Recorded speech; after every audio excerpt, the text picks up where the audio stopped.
नमस्कार साथियों, मैं नरेश कुमार सीयूम ई लर्निंग जोन पे आपका स्वागत है। आज फिर से हम एमएससी परिवेश मैथमेटिक्स जिसके अंदर पेपर 4 है डीजी एंड टीए या differential geometry and tensor analysis. इसके अंदर हमारे पास पहली यूनिट चल रही है जिसके अंदर आज हम 4 नंबर का लेक्चर करने वाले हैं। इससे पहले हम 3 लेक्चर करवा चुके हैं जो आपको सीयूम के यूट्यूब चैनल के ऊपर या फिर सीयूम ई लर्निंग जोन के ऊपर आपको तीनों लेक्चर देखने को मिल जाएंगे। ठीक है, आज हमारे पास लेक्चर 4 में टॉपिक है direction cosine of a tangent line. ये हमारे पास डिफरेंशियल ज्योमेट्री जो आप इस वक्त बुक देख रहे हैं, इस बुक से चैप्टर 2 के अंदर ये टॉपिक है जिसके अंदर सिलेबस है कर्व इन स्पेस, टेंजेंट या कॉन्टेक्ट ऑफ कर्व इत्यादि। ठीक है, तो अगर आपके पास ये बुक नहीं है तो आप टेलीग्राम चैनल को ज्वाइन कीजिए, वहां से आप बुक को डाउनलोड कर सकते हैं। तो टॉपिक है हमारे पास आज direction cosine of tangent line. इससे पहले वाली 3 लेक्चर के अंदर हमने टेंजेंट लाइन के बारे में सीख चुके हैं। देखो टेंजेंट लाइन क्या होती है, हमारे पास इस पूरी डीजी के अंदर कोई कर्व होगा या हिंदी में इसको वक्र बोलते हैं।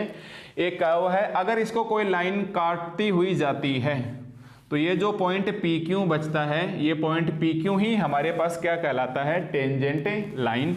और अगर इसके किसी पॉइंट के ऊपर कोई लाइन टच करती हुई जाती है तो ये टेंजेंट कहलाता है। ध्यान देना, ये तो हमारे पास टेंजेंट होगी और जो इंटरसेक्ट करती हुई जा रही है 2 पॉइंट के ऊपर, और वो पॉइंट तो लाइन क्या कहलाएगी हमारे पास, टेंजेंट लाइन। ठीक है, तो हमारे पास सबसे पहले हम क्या करते हैं, एक टेंजेंट लाइन बनाते हैं। ये हमारे पास कोई कर्व हो गया और इसको एक काटती हुई एक लाइन आ गई। माना ये पॉइंट P है, एक्स वाई एंड जेड, और ये पॉइंट Q है, X plus del X, Y plus del Y and Z plus del Z. ये पॉइंट P और Q बहुत ही पास पास में है, एक प्रकार से ये नेबरहुड पॉइंट है, ऐसा हम लेक्चर 1 में बता चुके हैं। ठीक है, और माना किसी ओरिजिन पॉइंट से ये जो P का जो पोजीशन वेक्टर है ये हमारे पास small r vector, Q point का जो पोजीशन वेक्टर है वो हमारे पास है r vector plus delta r vector, तो ये बचेगा हमारे पास है डेल्टा r वेक्टर। ये कोई फिक्स पॉइंट है जिसकी आर्क लेंथ s है और ये हमारे पास है डेल्टा s एक लेंथ है। ठीक है, ऐसा हम बना चुके हैं लेक्चर 1 के अंदर, 2 के अंदर और 3 के अंदर। तो आज हमारे पास क्या निकालना है, इसका डायरेक्शन कोसाइन निकालना है टेंजेंट लाइन का। तो हमारे पास यहाँ टेंजेंट लाइन क्या है, पी क्यू हमारे पास यहाँ टेंजेंट लाइन है। आइए अब हम बात करते हैं ये डायरेक्शन कोसाइन क्या है। आपने जरूर 12th क्लास के अंदर सीखा होगा या हो सकता है आपने बीएससी के अंदर भी कहीं आपके आ गया होगा डायरेक्शन कोसाइन और डायरेक्शन रेशियो। और बहुत सारे बच्चे हैं हिंदी मीडियम से, अब पहली बार उनके इंग्लिश मीडियम आया है एमएससी परिवेश का। तो आपने 4 साल पहले या कुछ बच्चों के 6 साल पहले जब आपने पढ़ा डायरेक्शन कोसाइन, यानी अगर मैं आपको बताऊं तो दिक् कोजें और दिक् अनुपात आपने जरूर नाम सुना होगा। अगर नहीं याद है तो मैं आपको थोड़ा सा पीछे का रिवाइज करवा देता हूं कि 12th क्लास में क्या होता था कि हमारे पास कोई 2 पॉइंट होते थे। एक तो P जिसको हमने माना x1, y1 एंड z1। दूसरा पॉइंट हमने माना Q, x2, y2 और z2। ठीक है, तो इन 2 बिंदुओं के बीच दूरी क्या हुआ करती थी, तो अब 2 बिंदुओं की दूरी ऐसे निकालते थे, रूट के अंदर x2 माइनस x1 का whole square, x2 minus x1 का whole square, y2 minus y1 का होल स्क्वायर और z2 माइनस z1 का होल स्क्वायर। ऐसा लगभग हर एक बच्चे को पता होता है कि 2 बिंदुओं के बीच दूरी क्या होती है, तो रूट x2 माइनस x1 का whole square plus y2 minus y1 का whole square plus z2 minus z1 का होल स्क्वायर। अब ये जो x2 माइनस x1 है कोमा ये y2 माइनस y1 है और ये z2 माइनस z1 है, ये हमारे पास दिक् अनुपात कहलाया करते थे।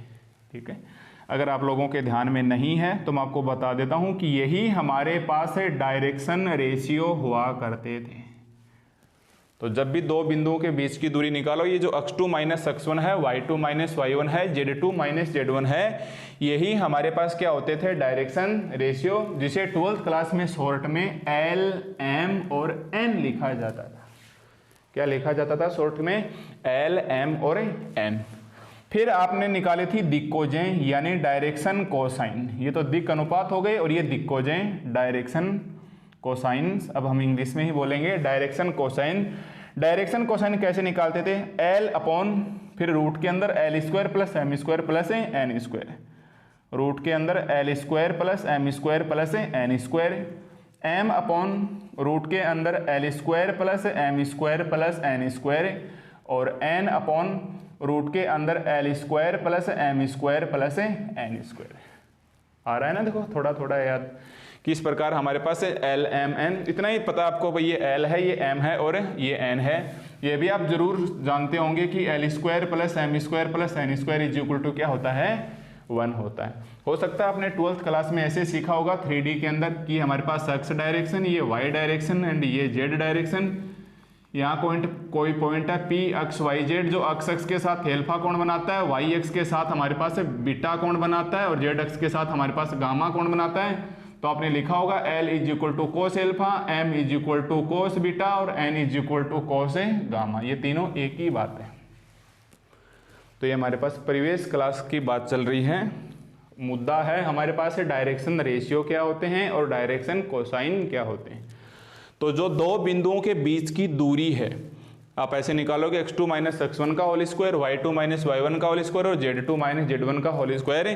तो ये जो x2 minus x1 comma y2 minus y1 और कोमा z2 माइनस z1, ये हमारे पास डायरेक्शन रेशियो होते हैं। ये हमारे पास क्या होते हैं, डायरेक्शन रेशियो होते हैं। ठीक है, एक बात और फिर इसको हमने एक बार संकेत में लिख दिया एल एम और एन।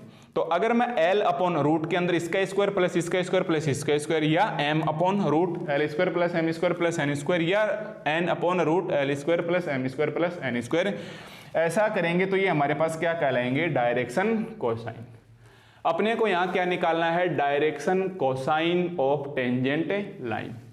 तो देखो सबसे पहले आप टेंजेंट लाइन कौन सी है, तो हम यहाँ बोलेंगे कि हियर पी क्यू लाइन क्या है, P Q line is called tangent line. अगर नहीं लिखोगे लाइन तो भी कोई दिक्कत नहीं, मैं आपको समझाने के लिए लिख रहा हूँ एक बार कि ये हमारे पास क्या कहलाती है, जो पी से क्यू की ओर जाती है क्या कहलाती है, टेंजेंट लाइन। अब हमें यहाँ क्या निकालने हैं, डायरेक्शन रेशियो। तो मैं लिखूंगा direction ratio of direction ratio of P Q vector is, P Q vector is, क्योंकि हम इसके वेक्टर लगाएंगे, डायरेक्शन का ही तो खेल है। डायरेक्शन अगर नहीं होगी तो डायरेक्शन रेशियो या डायरेक्शन कोसाइन कैसे निकाल सकते हैं, इसलिए आपको डायरेक्शन का साइन लगाना जरूरी है। तो बताओ हमारे पास यहाँ डायरेक्शन रेशियो क्या आ जाएगा, देखो दो बिंदुओं के बीच की दूरी x2 minus x1 comma y2 minus y1 comma z2 minus z1 ही क्या कहलाएंगे हमारे पास है डायरेक्शन रेशियो। तो यहाँ देखो अक्स प्लस डेल एक्स, अक्स प्लस डेल एक्स और माइनस अक्स का, ठीक है, अक्स प्लस डेल एक्स माइनस अक्स का, एक तो ये हो जाएगा। दूसरा क्या हो जाएगा, y2 माइनस y1 यानी y plus delta y minus y, और तीसरा क्या हो जाएगा, z plus delta z minus z, z plus delta z minus z, यानी ये बचेगा डेल एक्स, ये बचेगा मेरे पास डेल y और ये बचेगा मेरे पास है डेल z। तो हम क्या लिखेंगे, direction ratio of P Q is, और आप डायरेक्ट लिखोगे del x del y and del z। ठीक है, तो ये तो आ गया हमारे पास डायरेक्शन रेशियो, ये तो आ गया हमारे पास direction ratio x2 minus x1 comma y2 minus y1 comma z2 minus z1। अब हमें क्या निकालना है, डायरेक्शन कोसाइन। अब ये बताइए कि हम पीछे 3 लेक्चर कर चुके हैं, अगर इसकी लिमिट q से p की ओर आ जाए तो मैं लिखूंगा कि when limit q tends to p then direction ratio, तो del x del y del z किस में चले जाएंगे, dx comma dy comma dz के। ठीक है, अगर हम लिमिट लगा देंगे q टेंड्स टू p तो डायरेक्शन कोसाइन डेल की जगह क्या लिख देंगे, छोटा dx dy and dz। So direction ratio of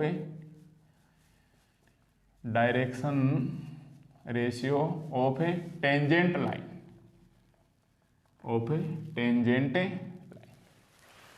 so direction ratio of tangent line, एक प्रकार से मैं मान के चलूं LMN क्या है, ये डायरेक्शन रेशियो LMN। तो बताओ डायरेक्शन कोसाइन क्या हो जाएगा, L upon root L square M square.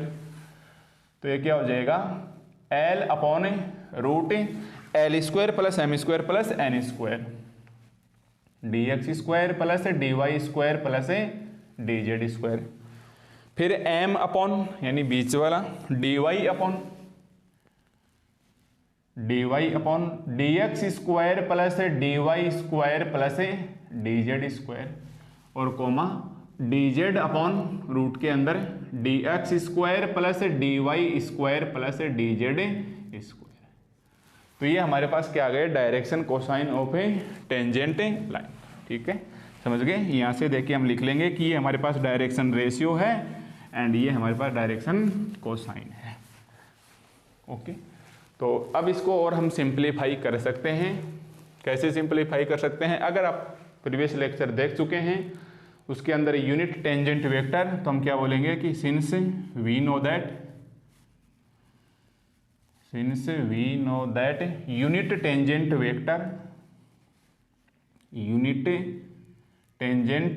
Vector, बताओ क्या होता है unit tangent vector, T cap, और टी कैप का मतलब आर वेक्टर डैश। ये प्रीवियस क्लास में करवा चुका हूँ भाई, आपको एक बार ये लेक्चर देख के ही आने होंगे, इसके बाद ही आप आगे का ये समझ पाओगे। तो unit tangent vector T cap कितना हो गया हमारे पास है, आर वेक्टर डैश। अब बताओ आर वेक्टर डैश को हम कैसे लिख सकते हैं, x dash i cap plus y dash z cap plus z dash k cap. ठीक है, और अगर मैं इसका मैग्नीट्यूड लूँ तो हमारे पास मैग्नीट्यूड कितना आ जाएगा, अक्स डैश का whole square plus y dash का whole square plus z dash का होल स्क्वायर। ठीक है, बोथ साइड स्क्वायर करेंगे तो ये कितना हो जाएगा, टी कैप स्क्वायर, और यूनिट टेंजेंट वेक्टर का होल स्क्वायर कितना होता है, 1 होता है, यूनिट ही तो होता है एक प्रकार से। इसका होल स्क्वायर करेंगे तो ये कितना आ जाएगा 1, और ये बचेगा अक्स डैश का होल स्क्वायर, वाई डैश का whole square and Z dash का होल स्क्वायर। और मैंने आपको बहुत अच्छे से बताया था लेक्चर 1 के अंदर ही ये बात आ गई थी कि किसी के भी ऊपर डैश लगने का मतलब है उसका आर्क लेंथ एस के सापेक्ष डिफरेंशिएशन होगा। कौन सी लेंथ, ये आर्क लेंथ एस के सापेक्ष क्या होगा, डिफरेंशिएशन होगा। अगर आपके ऊपर कहीं भी डॉट दिखाई दे उसका मतलब टाइम के रिस्पेक्ट में डिफरेंशिएशन होगा। ठीक है, डैश का मतलब होता है एस के रिस्पेक्ट में डिफरेंशिएशन और डॉट का मतलब होता है टाइम के रिस्पेक्ट में डिफरेंशिएशन।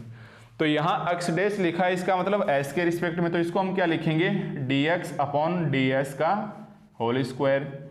वाई डैश को हम क्या लिखेंगे, dy अपॉन ds का होल स्क्वायर, और जेड डैश को हम लिखेंगे dz अपॉन ds का होल स्क्वायर। ठीक है, या मैं इसको ऐसे लिख सकता हूँ, देखो dx square upon ds square, dy square upon ds square, dz square upon ds square, और ds स्क्वायर को इधर लाके मल्टीप्लाई करूंगा तो ये कितना आ जाएगा, ds स्क्वायर। समझ गए भाई। ठीक है, कैलकुलेशन ये है कि dx square upon ds square, d plus dy square upon ds square, तो नीचे से ds स्क्वायर कॉमन लेके इसको इधर मल्टीप्लाई करेंगे तो ये आ जाएगा ds2 is equal to dx2 plus dy2 plus dz2। अब देखो ये dx2 plus dy2 plus dz2 की जगह ds रिप्लेस कर दें तो अब क्या लिखोगे, सो डायरेक्शन रेशियो, या इसको शॉर्ट में डीसी भी बोला जाता है, सो डायरेक्शन कोसाइन, देखो आपने गलती कर दी, यहाँ डायरेक्शन रेशियो नहीं लिखोगे भाई, डायरेक्शन कोसाइन लिखोगे। So direction cosine of tangent line, so direction cosine of a tangent line, तो so direction cosine of a tangent line is कितनी हो जाएगी भाई, dx अपॉन रूट के अंदर क्या रखोगे भाई, रूट के अंदर dx2 plus dy2 plus dz2, इसकी जगह आप क्या लिखोगे, dx2 plus dy2 plus dz2 की जगह ds2, और यहाँ ds2 का होल स्क्वायर रूट से बाहर निकाल के लाओगे तो क्या जाएगा ds, कॉमा इसी प्रकार dy अपॉन ds2 बाहर लेके आओगे ds, और dz upon ds upon dz upon ds। अब फिर से देखो, किसी के भी सापेक्ष x से मतलब s के सापेक्ष डिफरेंशिएशन का मतलब ऊपर डैश लगेगा, तो ये हमारे पास क्या आ जाएगा x डैश, ये हमारे पास क्या आ जाएगा y डैश, और ये हमारे पास क्या आ जाएगा z डैश। तो ये x dash y dash z dash y ही क्या होते हैं, is called direction cosine of tangent line, तो ये हमारे पास x dash y dash z dash ही क्या कहलाएंगे, किसी इक्वेशन के डायरेक्शन कोसाइन। तो आप यहीं से देख के बता सकते हो कि अगर आपके unit tangent vector T cap में x dash i cap plus y dash j cap plus z dash k cap है, तो ये खुद x डैश y डैश और z डैश यहाँ किसका काम करेंगे, डायरेक्शन कोसाइन का। अब आप रेशियो मत बोलना, मैंने यहाँ गलती से लिख दिया था, ठीक है। एक तो ये हो गया। अब बताओ अगर पैरामीटर t हो जाए, इसको लिखोगे साथ साथ मैं लिखूंगा कि अब व्हेन पैरामीटर इज t, ये तो पैरामीटर कब आएगा, जब हमारे पास ये डायरेक्शन कोसाइन कब आएंगे, जब हमारे पास पैरामीटर क्या होगा s। फिर आप नेक्स्ट लिखोगे कि नोट लगा के लिख देना चाहे आप कि when parameter is t, when parameter is t, अगर आपके पास पैरामीटर t है तो यानी t के रिस्पेक्ट में डिफरेंशिएशन होना चाहिए। तो देखो इस dx बटा ds को आप ऐसे लिख सकते हो कि dx बटा dt upon ds upon dt, comma देखो इस dx अपॉन ds को मैं ऐसे लिख सकता हूं कि dx upon dt upon ds upon dt, एक ही बात है ना, dt से dt कैंसिल। इसी प्रकार dy अपॉन ds को हम क्या लिखेंगे, dy by dt upon ds upon dt, और इसी प्रकार dz अपॉन ds को हम क्या लिखेंगे, dz upon dt upon ds upon dt, क्योंकि अब की बार हमें पैरामीटर किसके रिस्पेक्ट में लाना है, टाइम t के रिस्पेक्ट में। तो अब बताओ इसको क्या लिखेंगे हम, x डॉट, ये क्या आ जाएगा s डॉट, शॉर्ट में इसे क्या बोलेंगे y डॉट, नीचे s डॉट, थर्ड हमारे पास कितना आ जाएगा z डॉट, और नीचे आ जाएगा हमारे पास है s डॉट, ठीक है। तो ये हमारे पास क्या कहलाएंगे, x dot upon s dot, y dot upon s dot और z dot upon s dot is called direction cosine है। तो ये भी डायरेक्शन कोसाइन, पर किसके रिस्पेक्ट में आपकी बार, direction cosine of tangent line when parameter is t, when parameter is time t, ठीक है। तो आपको टॉपिक पूछा जाएगा कि find direction cosine of tangent line, तो पहले तो आप क्या लिखोगे, x dash y dash and z dash, ये किसके रिस्पेक्ट में है, when पैरामीटर इज s। फिर आपको बोलेगा direction cosine of tangent line when parameter is t, उस वक्त आप क्या बोलोगे, x dot upon s dot comma y dot upon s dot comma z dot upon s dot, ये हमारे पास क्या कहलाएंगे, डायरेक्शन कोसाइन है। अब की बार क्या है, टाइम t पैरामीटर होगा, ठीक है। तो ये हमारे पास एक छोटा सा टॉपिक था कि direction cosine of a tangent line, तो आप इसको नोट कीजिए। आपका आंसर होगा पहला तो x dash y dash z dash जब पैरामीटर s हो आर्क लेंथ, दूसरा होगा x dot upon s dot, y dot upon s dot, z dot upon s dot when parameter is t, ठीक है। अब देखो इसके जस्ट आपके पास नेक्स्ट टॉपिक है, इसके बाद आपके एग्जाम्पल आने स्टार्ट हो जाएंगे। तो टॉपिक क्या है, arc length of A measured from, next topic है हमारे पास है आर्क लेंथ, नेक्स्ट टॉपिक है, मैं एक बार बुक में देखता हूं, नेक्स्ट टॉपिक है हमारे पास arc length measure, arc length measure from a fix point, from a fix point. अपने को क्या निकालनी है, आर्क लेंथ निकालनी है जब हमारे पास है major from a fix point. ये भी एक छोटा सा टॉपिक है।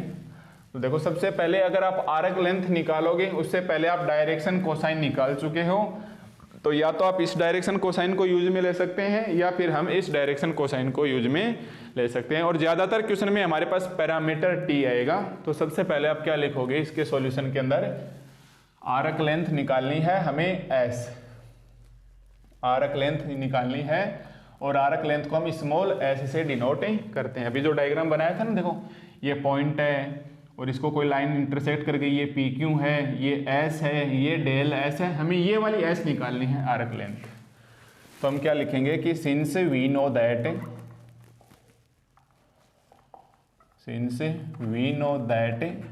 Direction cosine of, direction line लिख के दिखानी होगी आपको कि since we know that direction cosine of tangent line, ये भाई बार बार मेरे से ऐसे लिखा जा रहा है, सीधा ये direction cosine of tangent line when parameter is T, when parameter is T, क्या होती है arc length? X dot upon S dot comma Y dot upon S dot comma Z dot upon S dot. देखो यही arc length, sorry यही हमारे पास direction cosine है, अभी हमने ये निकाले हैं। ठीक है, अब देखो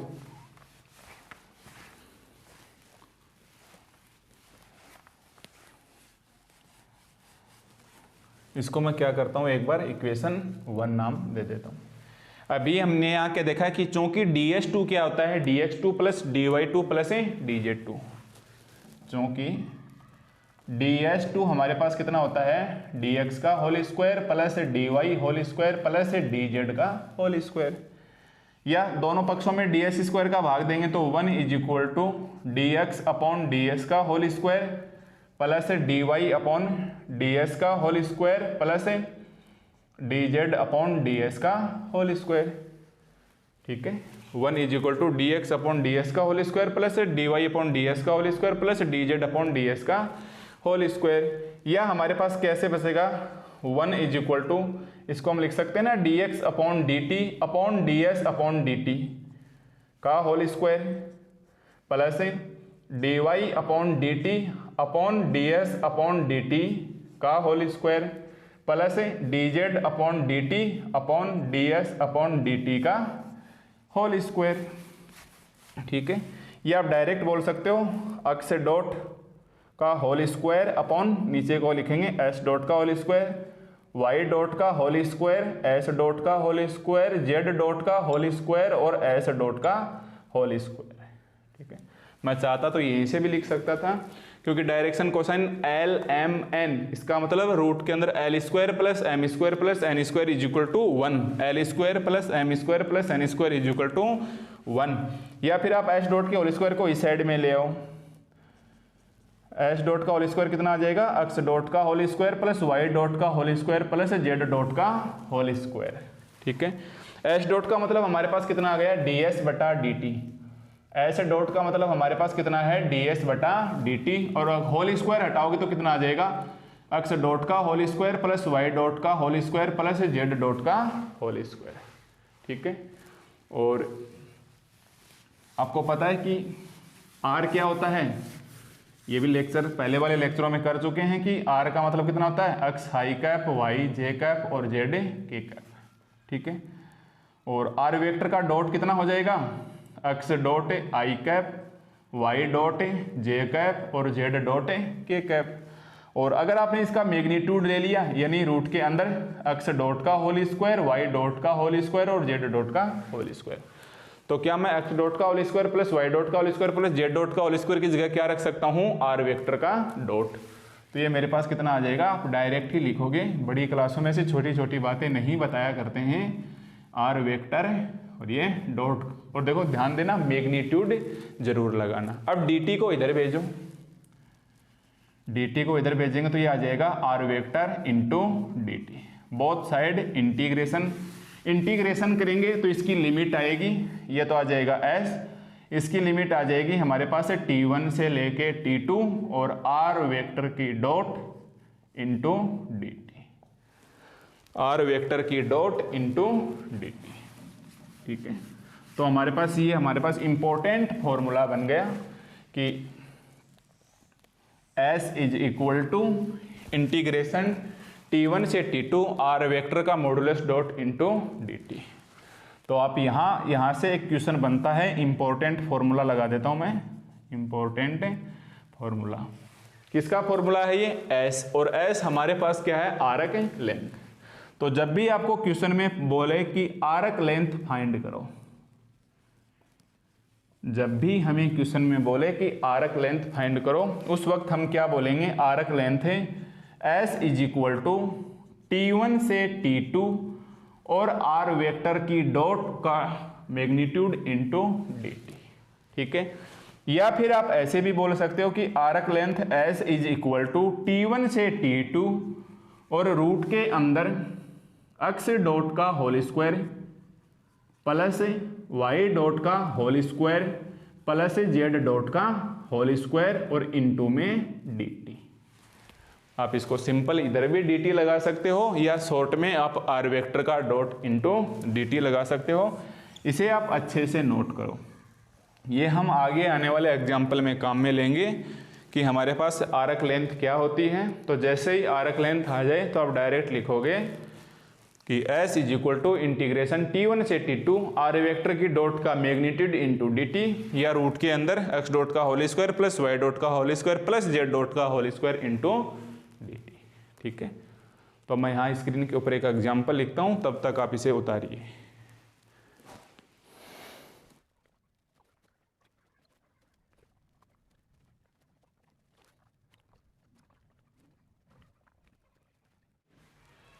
तो देखो, अब हमारे पास सबसे पहले एक एग्जाम्पल है जो एग्जाम में काफ़ी बार पूछा जा चुका है। एग्जाम्पल 5 है, ये चैप्टर 2 में है जेपीएच की बुक में। अगर आपके पास बुक नहीं है तो आप टेलीग्राम चैनल के ऊपर ज्वाइन करके इस बुक को पीडीएफ डाउनलोड कर सकते हो, और ये जो सॉल्यूशन चल रहे हैं ये भी आप उसमें देख सकते हैं। ठीक, तो सबसे पहले देखो एग्जाम्पल है कि so that the length of curve X Y and Z between the points where T is equal to T1 and T is equal to T2 is 4√2a into T2 minus T1। So also that the curve is helix drawn on a cylinder whose base is cycloid making an angle of 45 degree with the generator। okay? अगर आप अपनी इस book के अंदर देखोगे JPH की book में, तो ये हमारे पास पेज 31 के ऊपर मिलेगा। ये पेज 31 के ऊपर है। ठीक है, आओ अब हम इसका लिखते हैं सॉल्यूशन।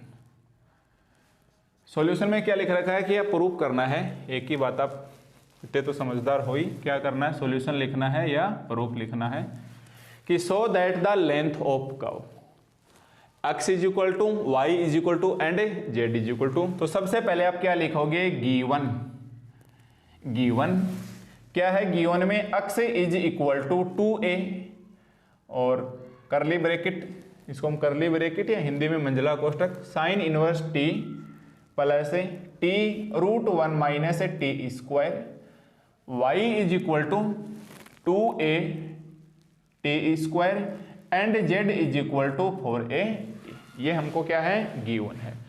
क्या करना है? So that length of a curve या आर्क लेंथ। देखो, ये एक प्रकार से कर्व होता है और इसी को हम क्या बोलते हैं? आर्क बोलते हैं। तो अभी जो टॉपिक करवाया था लास्ट के अंदर कि arc length measure from a fix point है, तो आप क्या लिखोगे कि since we no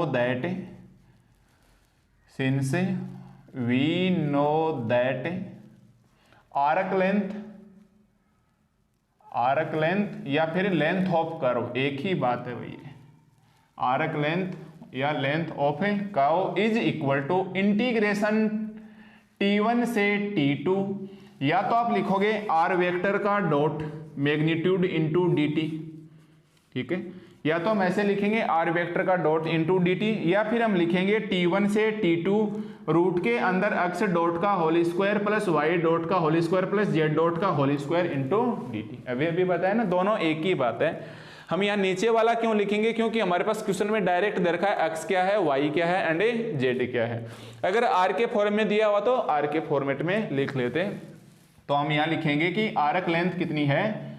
x dot का whole square plus y dot का whole square plus z dot का होल स्क्वायर इंटू dt। ठीक है, तो आप इसको ऐसे लिखोगे। तो याद रखना कि आर्क लेंथ हो या लेंथ ऑफ कर्व एक ही बात है। हमारे पास यहाँ लिमिट क्या है, between the points where t is equal to t1 and t is equal to t2। तो हम लिखेंगे हियर लिमिट, हियर जो लिमिट है वो t is equal to t1 है and t is equal to t2 है। तो मैंने ये लिख दी, यही हमारे पास लिमिट है t1, t is equal to t1 से लेके t is equal to t2। ठीक है, so arc length s is equal to, इसको मैं क्या करता हूँ स्मॉल s से डिनोट कर देता हूँ। कितना आ जाएगा हमारे पास है t1 से t2 रूट के अंदर अक्स डॉट का होल स्क्वायर। अब देखो आप एमएससी प्रीवियस की क्लास में आ चुके हैं, तो हम छोटी छोटी कैलकुलेशन नहीं करेंगे कि बहुत सारी स्टेप करेंगे, हम बीच बीच के डायरेक्ट स्टेप के ऊपर जंप करेंगे। जैसे यहाँ में क्या निकालना है, अक्स डॉट का होल स्क्वायर। यहाँ क्या निकालना है, अक्स डॉट का होल स्क्वायर। और आप जानते हो आप डॉट का मतलब क्या होता है, उसका टी के रिस्पेक्ट में डिफरेंशिएशन, और उसका क्या करेंगे होल स्क्वायर। तो अक्स का करना है हमें टी के रिस्पेक्ट में डिफरेंशिएशन, ये रहा अक्स। अब इसका टाइम के रिस्पेक्ट में डिफरेंशिएशन करेंगे तो 2a तो क्या रह जाएगा, नियतांक। देखो 2a तो क्या रह जाएगा, कांस्टेंट। और कोष्टक के अंदर साइन इनवर्स का कितना होता है भाई, 1/√1 माइनस टी स्क्वायर। अगर आपको ये नहीं पता कि डिफरेंशिएशन क्या होता है साइन इनवर्स का या रूट का, तो आपको और ज़्यादा मेहनत करनी होगी भाई। ठीक है, पीछे की क्लास का रिवाइज कर लेना, ऐसी बातें नहीं बताई जाएंगी। Plus u into v method, u into v method में क्या कहते हैं कि पहले को छोड़ दो, सेकंड का डिफरेंशिएशन।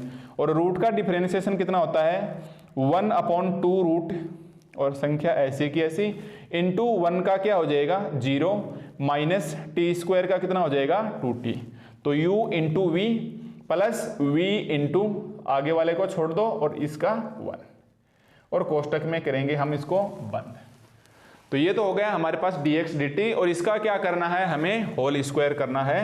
तो मैं यहाँ क्या लिखूंगा, इसका होल स्क्वायर।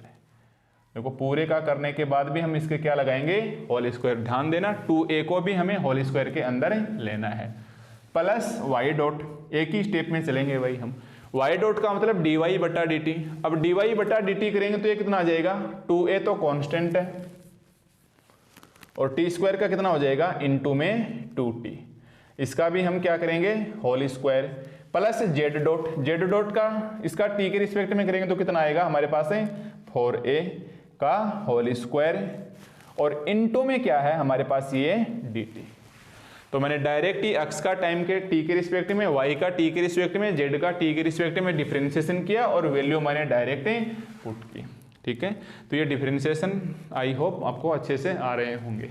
ठीक है, अब देखो थोड़ा सा और इसको सिंप्लीफाई करेंगे तो ये आ जाएगा हमारे पास s is equal to t1 से t2 रूट के अंदर। इसको हम आगे तक ले जाएंगे। देखो एक बार कि ये जो 2a है, देखो इस पूरे 2a को होल स्क्वायर से बाहर निकालूंगा तो ये कितना आ जाएगा 4a स्क्वायर, 4a स्क्वायर। यहाँ ये 2 से 2 कैंसिल, और देखो t into T square 1 minus T square. और देखो नीचे दोनों का आधार एक समान है, आप क्या करना रफ में साइड में अलग से निकाल लेना कि ये तो क्या है हमारे पास 1/√1 माइनस टी स्क्वायर। टी को t से करेंगे तो कितना आएगा माइनस का टी स्क्वायर, और नीचे क्या है 1 माइनस टी स्क्वायर। अब दोनों में इसका बेस एक समान है √1 माइनस टी स्क्वायर, तो ये कितना बचेगा 1 माइनस टी स्क्वायर। और आपको पता है कि चूंकि √2 इंटू √2 कितना होता है 2, या √2 इज इक्वल टू 2/√2, यानी एक संख्या और सेम संख्या उसके रूट में आ जाए तो वो रूट के बराबर होती है। तो ये मेरे पास किसके बराबर हो जाएगी √1 माइनस टी स्क्वायर। तो मैं यहाँ से लेके यहाँ तक को एक साथ लिखता हूँ, रूट के अंदर 1 माइनस टी स्क्वायर। अब देखो ये वाला अलग से है, चाहता तो मैं इसे भी लिख सकता था, पर इसको हम नेक्स्ट स्टेप में लिख लेंगे टी। और देखो पूरे के क्या लगा हुआ है होल स्क्वायर, और 4a स्क्वायर को हमने बाहर निकाल लिया। ठीक है, ऐसा आप रफ करते हुए इसको निकालो। इसके अंदर आ जाओ, 2a को हम बाहर लेंगे तो ये कितने आ जाएगा 4a स्क्वायर, 2 दूनी 4a है, इसको हम बाहर लेंगे तो ये आ जाएगा 16a स्क्वायर, और डायरेक्ट कर देते हैं इसका टी स्क्वायर, और ये हमारे पास बचेगा 16a स्क्वायर। ये हमारे पास डायरेक्ट बचेगा 16a स्क्वायर। ठीक है, अब देखो ये दोनों जुड़ के और इनटू में क्या आ जाएगा dt। अब ये दोनों जुड़ के कितना हो जाएगा 2 रूट, देखो दोनों जुड़ के कितना हो जाएगा 2 रूट का होल स्क्वायर, और इसको बाहर निकालेंगे तो 2 दूनी 4 और 4 चौका 16। तो हमारे पास फिर से कितना आ जाएगा t1 से t2 रूट के अंदर, इसको डायरेक्ट सोल्व करेंगे तो आ जाएगा 16a स्क्वायर और 1 माइनस टी स्क्वायर, इसका भी होल स्क्वायर करोगे तो रूट हट जाएगा, plus 16a square T square plus का 16a स्क्वायर इंटू में dt, और ध्यान देना dt को आप रूट के अंदर मत लेना, इसको यहाँ पर, ठीक है। अब मैं क्या करता हूँ 16a स्क्वायर सभी में कॉमन ले लेता हूँ, तो यहाँ लिख लेता हूँ, और s is equal to t1 से t2 रूट के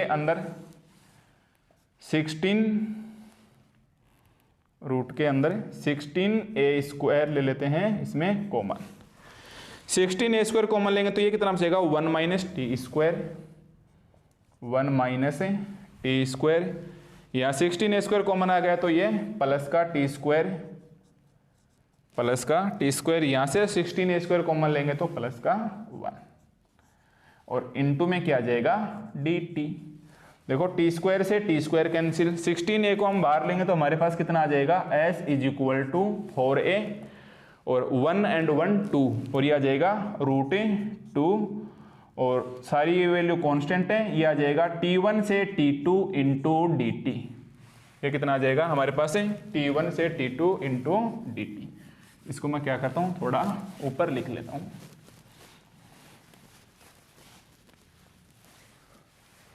तो ये हमारे पास क्या आ जाएगा कि s is equal to t1 से t2, और ये 16a स्क्वायर को बाहर लेंगे तो 4a square root 2 into dt।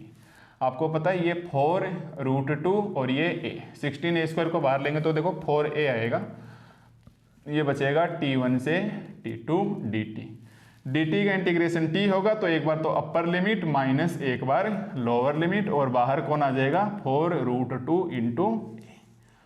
ध्यान देना a को रूट के अंदर मत ले लेना, ठीक है। और यही हमें क्या करना है आर्क लेंथ निकालनी है। तो देखो हमें बोल रखा है कि between the point where t is equal to t1 and t is equal to t2 is 4 root 2a t2 minus t1। तो ये हमें क्या निकालनी है लेंथ ऑफ कर्व बोलो या आर्क लेंथ बोलो, एक ही बात होती है। अब इसके आगे दे रखा है कि हमें so also that the curve is helix drawn on a cylinder whose base is cycloid making an angle of 45 degree with the generator. तो ये आगे खुद एक एग्जाम्पल है, उसके अंदर मिलता जुलता है, तो जैसे हम उस एग्जाम्पल को करवाएंगे तो यहाँ से इसको भी बता देंगे, ठीक है। तो जैसे ही नेक्स्ट 1-2 लेक्चर के बाद जब ये एग्जाम्पल आएगा तो उसके बाद आप यहाँ से आराम से समझ सकते हो। तो ये करना है, ऐसे नहीं कि आपके सिलेबस में नहीं है, तो ये आपका एक आगे एग्जाम्पल में कवर हो जाएगा, ठीक है। अब देखते हैं एक और नेक्स्ट एग्जाम्पल।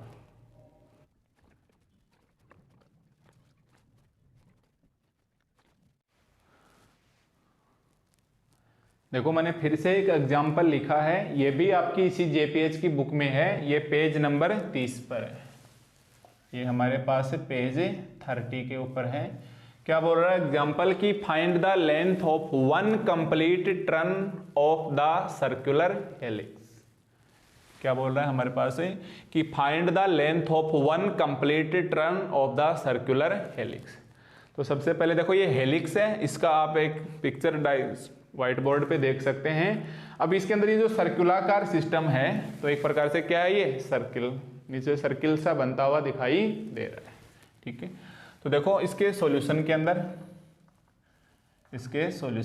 सबसे पहले क्या गिवन है कि r इज इक्वल टू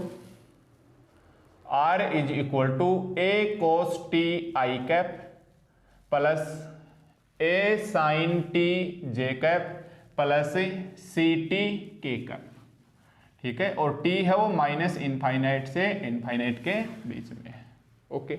अपने को क्या निकालनी है find the length of 1 complete turn, मतलब पूरा एक कंप्लीट टर्न निकालना है एक प्रकार से हेलिक्स का। और ये क्या है एक प्रकार से सर्कुलाकार हेलिक्स है, नीचे से इसका ये क्या दिखाई दे रहा है एक सर्किल टाइप के अंदर हमें ये दिखाई दे रहा है। तो बताइए since parameter of the circular helix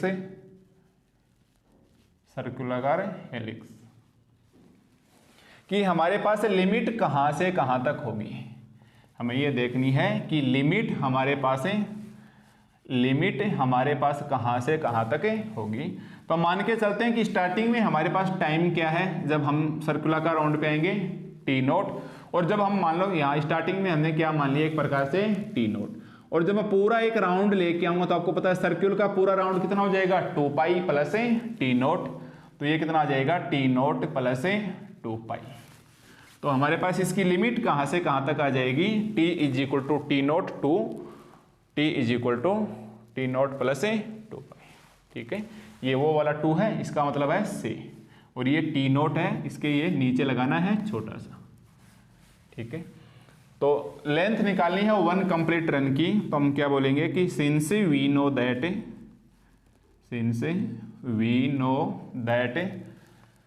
length of curve या arc length S is equal to क्या होती है हमारे पास है T1 से T2, या तो आप लिखोगे आर वेक्टर के मॉडुलस का मैग्नीट्यूड इनटू dt, या फिर आप क्या लिखोगे रूट के अंदर x डॉट का होल स्क्वायर, y डॉट का होल स्क्वायर, z डॉट का होल स्क्वायर इनटू dt, जो अभी एक एग्जांपल में लिखा। उस एग्जांपल में x dot y dot z dot क्यों लिखा, क्योंकि उसके अंदर क्वेश्चन x y z के रूप में दिया है। यहाँ आर वेक्टर डॉट क्यों लिखेंगे, क्योंकि यहाँ हमारे पास आर के फॉर्म में इस इक्वेशन को दिया हुआ है। ठीक है, अब निकालो कि s is equal to integration T1 से T2, T1 से T2। अब बताइए लिमिट कहाँ से कहाँ तक है T1 की, T1 is equal to t naught, T1 is equal to t naught, और T2 का मतलब t naught plus 2 pi, t naught plus 2 pi. और आर वेक्टर डॉट का मतलब इसका t के रिस्पेक्ट में क्या करना है, डिफरेंशिएशन। देखो इसका क्या करना है, dr अपॉन dt एक प्रकार से। तो dr अपॉन dt करेंगे तो यहाँ देखो a हमारे पास क्या है, कांस्टेंट है, cos का कितना होगा माइनस का sin t, i कैप को हम छोड़ेंगे ऐसा का ऐसा, प्लस a sin का क्या होगा हमारे पास है cos t, इसको हम छोड़ेंगे j कैप को ऐसा कैसा, प्लस c, इस t का क्या हो जाएगा 1, और ये k कैप, और इनटू में क्या आ जाएगा dt। ठीक है, तो ये हमने क्या निकाल लिया, dr अपॉन dt। और मैग्नीट्यूड का मतलब कितना होता है, रूट के अंदर i कैप के कोफिशिएंट का होल स्क्वायर, j कैप के कोफिशिएंट का होल स्क्वायर, और k कैप के कोफिशिएंट का होल स्क्वायर। तो यहाँ इसका ये मैग्नीट्यूड हटाएंगे तो हमारे पास s कितना आएगा, इंटीग्रेशन टी नोट से टी नोट प्लस 2 पाई, और रूट के अंदर ये मॉडुलस का साइन हटाएंगे तो आई कैप का कोफिशिएंट क्या है, माइनस a sin t, इसका whole square, plus j cap का कोफिशिएंट क्या है a cos t, इसका whole square, plus k cap का कोफिशिएंट क्या है हमारे पास है c, इसका होल स्क्वायर, और इनटू में क्या जाएगा ये dt, इनटू में क्या जाएगा ये dt। ठीक है, r डॉट का मतलब हमारे पास इतना सा होता है। अब ये कैलकुलेशन है, आप इसको सोल्व कर सकते हो, इसमें आपको कोई दिक्कत नहीं आनी चाहिए।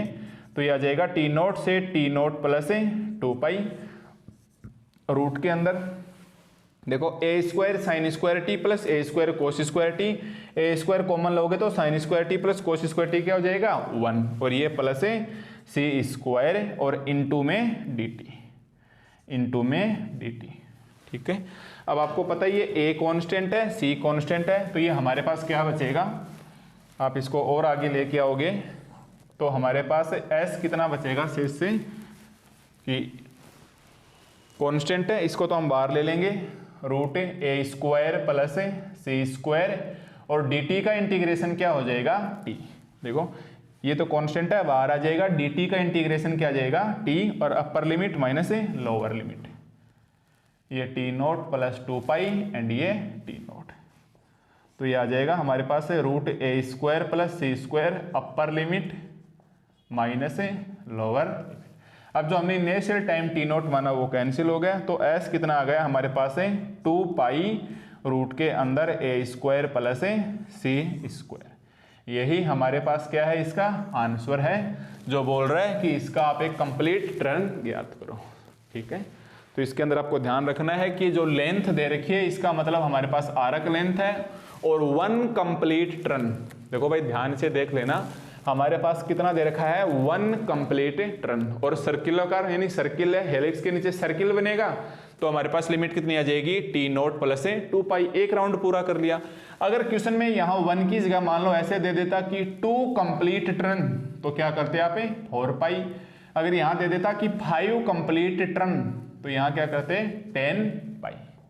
ठीक है, पर यहाँ हमारे पास कितना दे रखा है 1 कंप्लीट टर्न, और आपको पता है 1 360 का होता है, यानी 2 पाई का एक कंप्लीट राउंड होता है।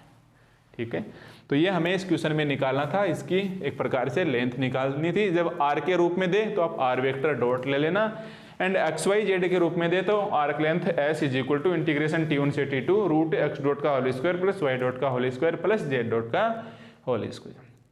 ठीक है, तो ये थे हमारे पास आज के एग्जाम क्लास के अंदर कि एक तो छोटी मोटी theorem direction cosine of tangent line को सीखा और एक दो एग्जाम्पल थे।